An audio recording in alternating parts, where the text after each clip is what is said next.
हरियाणा की हर अपडेट के लिए बेल आइकन दबाएं और सब्सक्राइब करें STV हरियाणा न्यूज। नमस्कार, स्वागत है आपका हल्का हलचल देख रहे हैं आप। मैं हूं नंदिनी मिश्रा आपके साथ। बुलेटिन की शुरुआत करेंगे बड़ी खबर से। पानीपत से बड़ी खबर आ रही है। आपको बता दें, आज से चलेंगी 3 पैसेंजर ट्रेन। यात्रियों को बड़ी राहत मिलने वाली है। इन 3 पैसेंजर ट्रेन के जरिए मास्क के बिना नहीं होगी ट्रेन में एंट्री। अनारक्षित टिकट के लिए 2 काउंटर्स खोले गए हैं। पिछले 1 साल से तीनों पैसेंजर ट्रेन बंद थी। पानीपत से बड़ी खबर, आज से 3 पैसेंजर ट्रेन चलेंगी। यात्रियों के लिए राहत भरी खबर है ये। आपको बता दें, मास्क के बिना ट्रेन में एंट्री नहीं होगी। अनारक्षित टिकट के लिए 2 काउंटर खोल दिए गए हैं।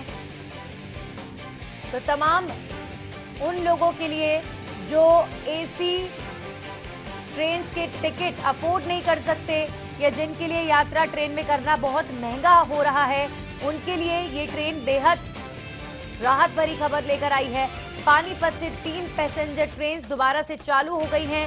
1 साल से ये तीनों पैसेंजर ट्रेन बंद थीं। अब इन्हें वापस चालू किया गया है, जिसके चलते यात्रियों के बीच खुशी है। जो लोग इन ट्रेन का कई महीनों से इंतजार कर रहे थे। वहीं सबसे बड़ी बात यह है कि ट्रेन में भले यात्रा करनी हो, लेकिन मास्क के बिना ट्रेन में नहीं चढ़ने दिया जाएगा। मास्क आपको पहनना होगा। इसके साथ साथ अनारक्षित टिकट के लिए 2 काउंटर। और अब रुक करेंगे एक और बड़ी खबर का। बल्लभगढ़ से बड़ी खबर आ रही है। आपको बता दें, सब्जी मंडी में गोलीबारी की घटना हुई है। आड़ती और किसान समेत 3 लोग हुए घायल। पुलिस ने घायलों को अस्पताल में भर्ती कराया। पुरानी रंजिश के चलते गोलीबारी का ये मामला बताया जा रहा है। बल्लभगढ़ की घटना, गोलीबारी हुई है जिसमें आड़ती और किसान समेत 3 लोग घायल हो गए हैं। तीनों ही घायलों को पुलिस ने अस्पताल में भर्ती कराया। आपको बता दें, पुरानी रंजिश का ये मामला बताया जा रहा है। सब्जी मंडी में गोलीबारी की घटना को अंजाम दिया गया। और इस खबर पर हमारे सहयोगी राजेंद्र दहिया जुड़ चुके, सीधा उनका रुख करेंगे। राजेंद्र, क्या है पूरा मामला और इस पूरे मामले में अभी फिलहाल जो लोग घायल हुए हैं उनकी हालत कैसी बताई जा रही है?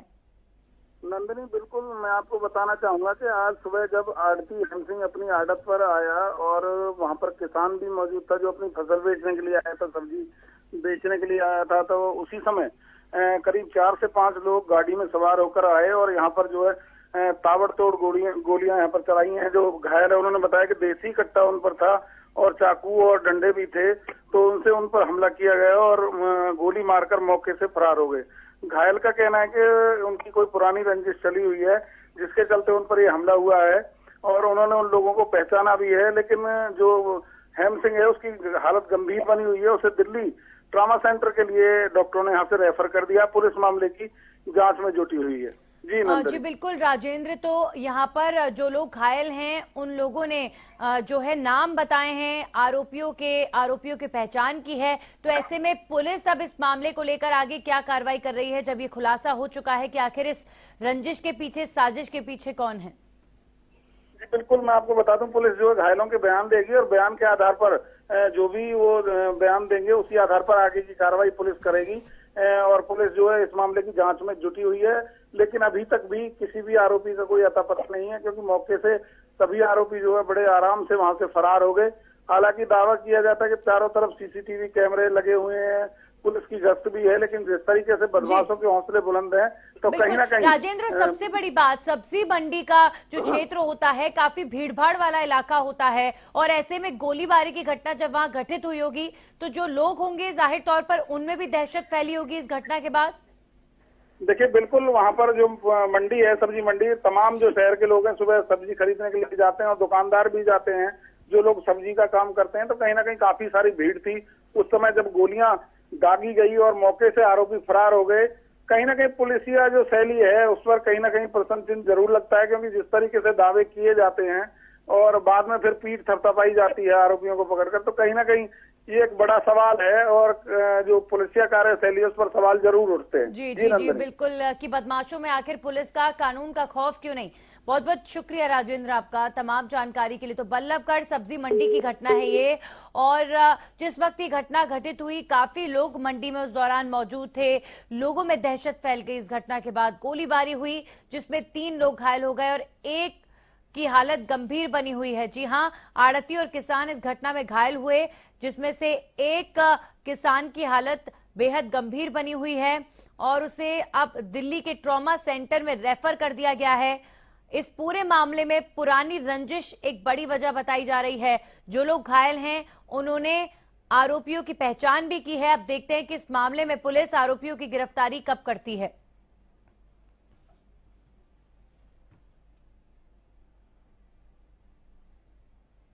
और अब रुक करेंगे बड़ी खबर का। किसान आंदोलन को लेकर बड़ी खबर आपको बता दें, कृषि कानूनों के खिलाफ किसानों का आंदोलन लगातार जारी। संयुक्त किसान मोर्चा ने बनाई है नई रणनीति। आज एफसीआई बचाओ दिवस मनाएंगे किसान। देश भर में एफसीआई के दफ्तरों का घेराव किया जाएगा। फिर 10 अप्रैल को केएमपी जाम करेंगे किसान। उसके बाद 13 अप्रैल को दिल्ली बॉर्डर पर बैसाखी का पर्व मनाया जाएगा। 14 अप्रैल को जब डॉक्टर भीमराव अंबेडकर की जयंती है, उस दिन किसान संविधान बचाव दिवस मनाएंगे। उसके बाद 1 मई को बॉर्डर्स पर मजदूर दिवस मनाया जाएगा। मजदूर किसान एकता को समर्पित होंगे कई कार्यक्रम। इसके अलावा जो सबसे बड़ा ऐलान इस नई रणनीति में किसानों द्वारा किया गया है वो ये है कि मई के पहले पखवाड़े में संसद कूच करेंगे किसान। संसद की तरफ पैदल मार्च निकाला जाएगा। किसान पहले ही ये घोषणा कर चुके हैं। संयुक्त किसान मोर्चा ने ये ऐलान पहले ही किया हुआ है। आंदोलन को आगे लेकर जाने की रणनीति किसान तैयार कर चुके हैं और मई के पहले पखवाड़े में संसद कूच करेंगे। को दिल्ली बॉर्डर पर बैसाखी का पर्व मनाया जाएगा। 14 अप्रैल को संविधान बचाव दिवस मनाया जाएगा और फिर 1 मई को बॉर्डर्स पर मजदूर दिवस मनाएंगे किसान। लगातार आंदोलन जो है पिछले 4.5 महीनों से लगातार जारी है और दिल्ली के बॉर्डर्स पर लगातार डटे हुए हैं किसान। कभी महापंचायतों के जरिए तो कभी सड़कें जाम करके किसान अपनी आवाज को लगातार उठा रहे हैं, लेकिन सरकार और किसानों के बीच में अभी तक बातचीत की कोई पहल नहीं हुई है। जी हां, 26 जनवरी के पहले जो बातचीतें हुई उसके बाद से कोई भी मीटिंग, कोई भी बातचीत सरकार और किसानों के बीच में नहीं हुई है। ऐसे में किसान लगातार मांग कर रहे हैं कि अगर सरकार उन्हें बातचीत के लिए बुलाती है तो वो तैयार है। वहीं सरकार की तरफ से साफ कह दिया गया है कि तीनों कृषि कानूनों की वापसी नहीं होगी। अगर किसानों के पास कोई वैकल्पिक रास्ता है तो सरकार उस रास्ते के लिए तैयार हो चुकी है। मई के महीने के लिए मई के पहले पखवाड़े में सबसे बड़ी बात यही होगी कि संसद कूच करेंगे किसान। जी हां, किसानों की तरफ से पहले ही ऐलान किया जा चुका है कि किसान जो है वो संसद की तरफ रुख करेंगे। हालांकि पहले ही संयुक्त किसान मोर्चा ये कह चुका है, गुरनाम सिंह चरूनी भी कह चुके हैं कि पैदल मार्च करके जाएंगे। कोई भी ट्रैक्टर पर या कार में सवार होकर संसद की तरफ कूच नहीं करेगा, क्योंकि 26 जनवरी को जो तस्वीर बनी थी वो बेहद निराशाजनक तस्वीर थी और इस तरह की तस्वीर दोबारा ना बने, दिल्ली में इस तरह के हालात दोबारा ना हो, इसके मद्देनजर पैदल मार्च करेंगे किसान। संसद की तरफ कूच किया जाएगा।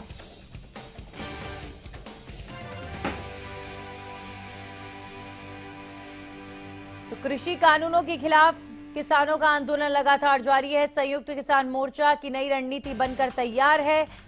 10 अप्रैल को केएमपी जाम करेंगे किसान। तो अगर 10 तारीख को आप केएमपी की तरफ जाने का कोई प्लान बना रहे हो तो अपने प्लान को यहीं स्थगित कर दें, क्योंकि उस दिन किसान केएमपी पर जाम करेंगे और आप अगर जाम में फंसेंगे तो जाहिर तौर पर आपको परेशानियां हो सकती हैं। जैसा कि किसान अपने सारे त्योहार, अपने सारे पर्व, दिल्ली में जो किसान बैठे हुए हैं वो दिल्ली में ही त्योहार मना रहे हैं। तो ऐसे में 13 अप्रैल को जब बैसाखी होगी तो बैसाखी का पर्व भी दिल्ली की सीमाओं पर किसान वहीं पर ही मनाएंगे। 14 अप्रैल को जब डॉक्टर भीमराव अंबेडकर की जयंती है, देश के कानून निर्माता डॉक्टर भीमराव अंबेडकर की जयंती पर किसान संविधान बचाव दिवस मनाएंगे। 1 मई को मजदूर दिवस मनाया जाएगा। मजदूर एकता, मजदूर किसान एकता को समर्पित होंगे कई कार्यक्रम। इसके अलावा मई के पहले पखवाड़े में संसद कूच करेंगे किसान।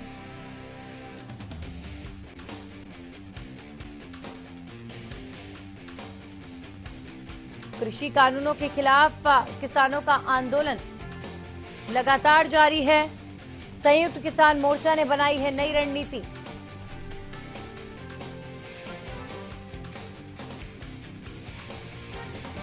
और इस खबर पर हमारे सहयोगी जगदीश प्रजापति जुड़ चुके हैं, सीधा उनका रुख करेंगे। जगदीश, लगातार आंदोलन किसानों का जारी है। सिरसा की बात करें, किस तरह की तस्वीर नजर आ रही है इन दिनों आंदोलन को लेकर?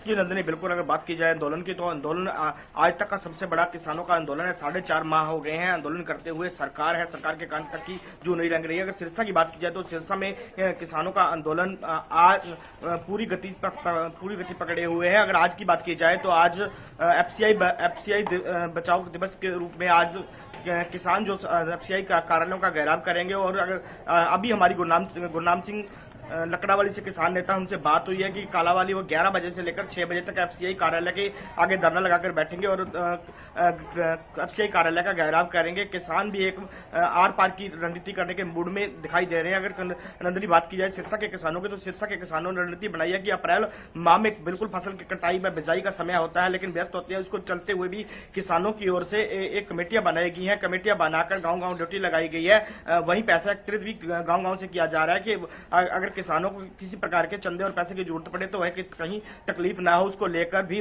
किसान नेताओं की ओर से जो कमेटियां बनाई है वह कमेटियां गांव-गांव जाकर प्रचार करती नजर आ रही हैं। जी नंदनी। जी बिल्कुल, तो गांव-गांव जाकर कमेटियां प्रचार कर रही हैं, महापंचायतें हो रही हैं। वहीं अगर बात करें लगातार किसानों की रणनीति की, तो केएमपी अब 10 तारीख को जाम करेंगे। सभी त्योहार अपने जो है दिल्ली बॉर्डर्स पर ही मनाएंगे, चूंकि 13 तारीख को बैसाखी है, तब भी किसान बैसाखी का पर्व दिल्ली बॉर्डर्स पर ही मनाएंगे। इसके अलावा किसान जो है, सबसे बड़ी बात यहां पर जगदीश की, मई में पहले पखवाड़े पर संसद की तरफ कूच करेंगे। तो जिस तरीके की रणनीति किसानों ने बनाई है, क्या लगता है कि सरकार तक किसानों की आवाज इस बार पहुंचेगी? बातचीत की कोई उम्मीद नजर आती है दूर दूर तक? जी नंदिनी, बिल्कुल किसानों की ओर से अप्रैल माह पूरा इस तरह से रणनीति बनाई है। और अब अगर बात करें मई के पहले पखवाड़े में सांसद तक जो किसान जाएंगे, किसानों का कहीं ना कहीं अब की बार उम्मीद किसानों की और आम लोगों की यही लगाई जा रही है कि किसानों की जो आवाज है सरकार के कानों तक जाएगी। सरकार को कहीं ना कहीं एक रणनीति बनाकर किसानों से बात करनी होगी, क्योंकि किसानों का जो दबाव है दिन प्रतिदिन बढ़ता जा रहा है। क्योंकि अगर मई तक भी, मई के पहले पखवाड़े में भी किसानों की बात सरकार नहीं सुनती तो आने वाले समय में आंदोलन जो बड़ा भारी रूप ले सकता है। क्योंकि अब अगर मई जून की बात करें, मई जून में किसान जो अपनी बिजाई और कटाई करके फ्री हो जाता है, आंदोलन काफी बढ़ने की संभावना नंदनी जताई जा रही है। तो लोगों का क्यास लगाए जा रहे हैं। वहीं राजनीतिक लोगों का ये कहना है कि सरकार को कहीं ना कहीं किसानों से बातचीत करके इस मसले को सुलझा लेना चाहिए। जी नंदनी, बहुत बहुत शुक्रिया जगदीश आपका तमाम जानकारी के लिए। हमारे सहयोगी अनूप कुंडू हिसार से अब हमारे साथ जुड़े हैं, सीधा उनका रुख कर लेते हैं। अनूप, क्या तस्वीर हिसार में नजर आती है?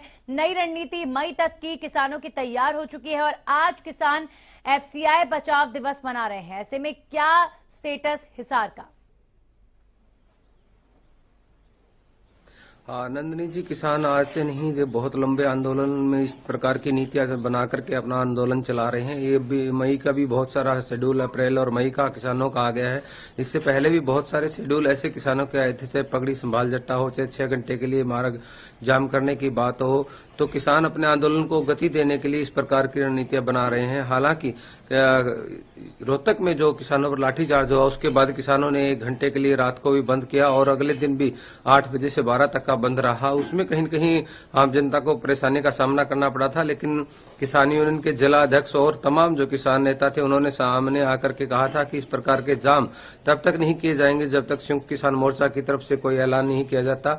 लेकिन अब ये एफसीआई बचाओ और इसके अलावा जैसे पगड़ी बैसाखी का पर्व मनाने की बात हो, चाहे दिल्ली में संसद कूच करने की बात हो, ये प्रोग्राम जो है लगातार किसान संयुक्त मोर्चा द्वारा दिए जा रहे हैं, जिसको लेकर के किसान लगातार अपनी रणनीति बदलते हुए अपने आंदोलन को आगे बढ़ा रहे हैं। जी जी अनूप, लगातार किसान अपनी रणनीति में केएमपी को जाम करने की रणनीति जरूर शामिल करते हैं और एक बार फिर से 10 तारीख को अब केएमपी जाम किया जाएगा, तो लगातार सड़कों को जाम करने का जो तरीका है उससे लोग बहुत ज्यादा परेशान हो रहे हैं। तो एक बार फिर से अगर केएमपी जाम होता है और गत दिनों में भी केएमपी पर जिस तरह की कंडीशंस देखने को मिली हैं, क्या लगता है अब लोगों के लिए बहुत ज्यादा परेशानी है ये?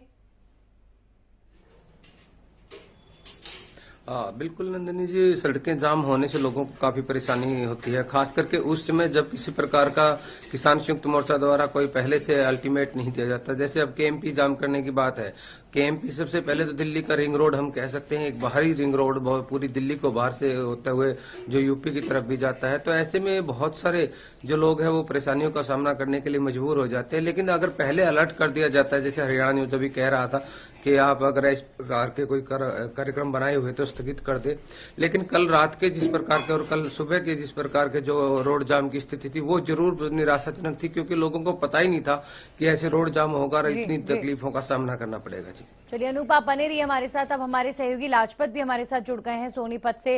लाजपत, लगातार रणनीतियां आज भी सिंघू बॉर्डर पर ही बनती हैं, लेकिन अब जो तस्वीर सिंघू बॉर्डर पर नजर आती है, क्या पहले जैसी वो तस्वीर है? और इसके अलावा एफसीआई बचाओ दिवस आज किसान मना रहे हैं, तो ऐसे में किस तरह की स्थिति अभी फिलहाल सोनीपत में नजर आ रही है आज? जी बिल्कुल, देखिए आज जो एफसीआई का जो ऑफिस है उसका घेराव की बात सामने आ रही है और घेराव करेंगे जो किसान जो जत्थाबंदी है, जो 40 लोग हैं, जो एक ग्रुप है जो कि सिंघू बॉर्डर से जहां से बिंदु पॉइंट है जहां किसान आंदोलन को लीड मिलती है और सभी तरह की रणनीतियां बनती है। सबसे बड़ी दिक्कत ये है कि नंदनी, आप अंदाजा लगा सकते हैं कि जब केएमपी को जाम करने की जो स्थिति है वो लगातार देखने को मिल रही है। केएमपी को जो जाम किया जाता है इससे आम नागरिक परेशान होता है, आम नागरिक इसमें फंसता है, क्योंकि देखिए किसान और सरकार की खींचातानी है लेकिन आम नागरिक इसमें पिसता है।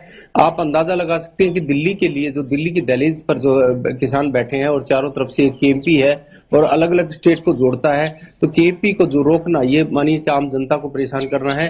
आप अंदाजा लगा सकते हैं कि जो केएमपी है वो अब तेज गति से दौड़ने वाला एक सबसे बड़ा रोड है और जिसको दिल्ली जाना है या इधर उधर जाना है, जो इस पर वाहन जो 2 व्हीलर वाहन जाते हैं उनकी भी काफी दुर्घटनाओं में मौत हो चुकी है, जिसके जिम्मेवार कहीं ना कहीं प्रशासन या सरकार है, क्योंकि लगातार आप अंदाजा लगा सकते हैं कि जो केपी और केजीपी का जो सफर तय करते हैं और जिनकी दुर्घटनाओं में मौत हो जाती है वो भी कहीं ना कहीं खींचातानी की वजह से ही है, क्योंकि जो लोग जो इस रोड का सफर तय करते थे, जैसे आप अंदाजा लगा सकते हैं जो दिल्ली की दहलीज पर बिल्कुल जो फैक्ट्रियां लगी हुई हैं, जो कि मजदूर जो या फैक्ट्री मालिक है जिनको दिल्ली से आना जाना होता है, जो फैक्ट्रियां हैं जो चली हुई हैं उन पर भी आना जाना काफी दिक्कत की सामना करना पड़ रहा है। आप काफी फैक्ट्रियां पलायन कर चुकी हैं, काफी मजदूर पलायन कर चुके हैं, तो ये आपसी खींचातानी की वजह से जो आम नागरिक फंसा हुआ नजर आ रहा है। पहले लॉकडाउन की मार, फिर कोरोना की मार, अब किसान आंदोलन की मार, तो आम नागरिक इसमें फंसता हुआ नजर आ रहा है। ऐसी खींचातानी की वजह यही है कि सरकार को एक प्रदान करना चाहिए, इसकी बात को आगे बढ़ाना चाहिए।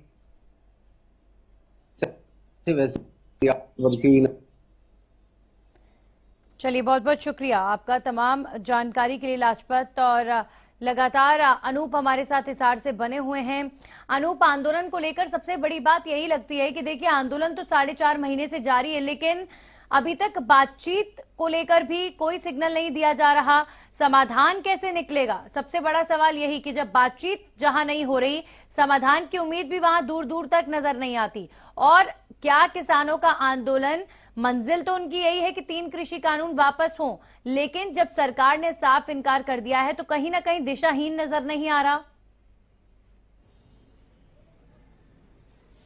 हाँ बिल्कुल नंदिनी जी, ये सवाल हमने किसान नेताओं के सामने भी उठाया था कि बातचीत से हल निकल सकता है, लेकिन कोई बातचीत का रहा नहीं है। तो उनका जवाब था कि पत्थर टूटता जरूर है लेकिन आखिरी चोट से टूटता है, और वो आखिरी चोट कौन सी होगी वो देखने वाली बात है।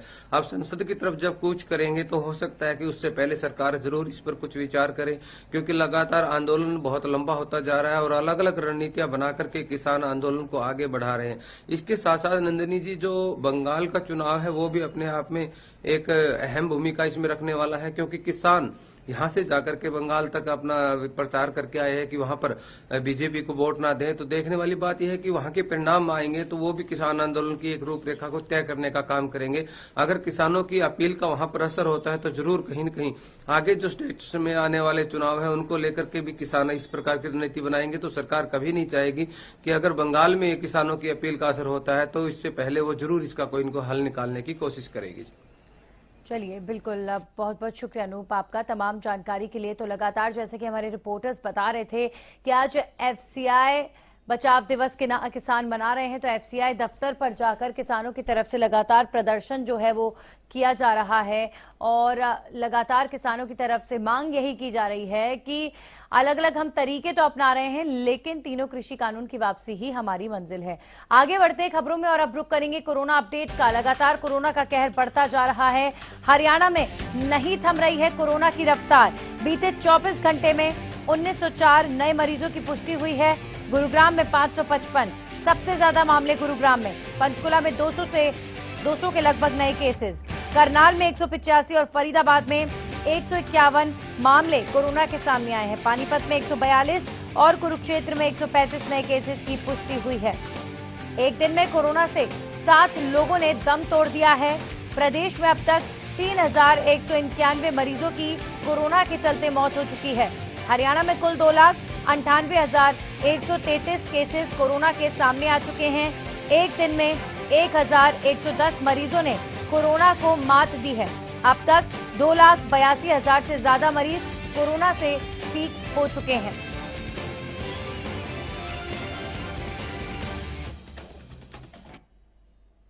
और इस खबर के साथ ही बुलेटिन में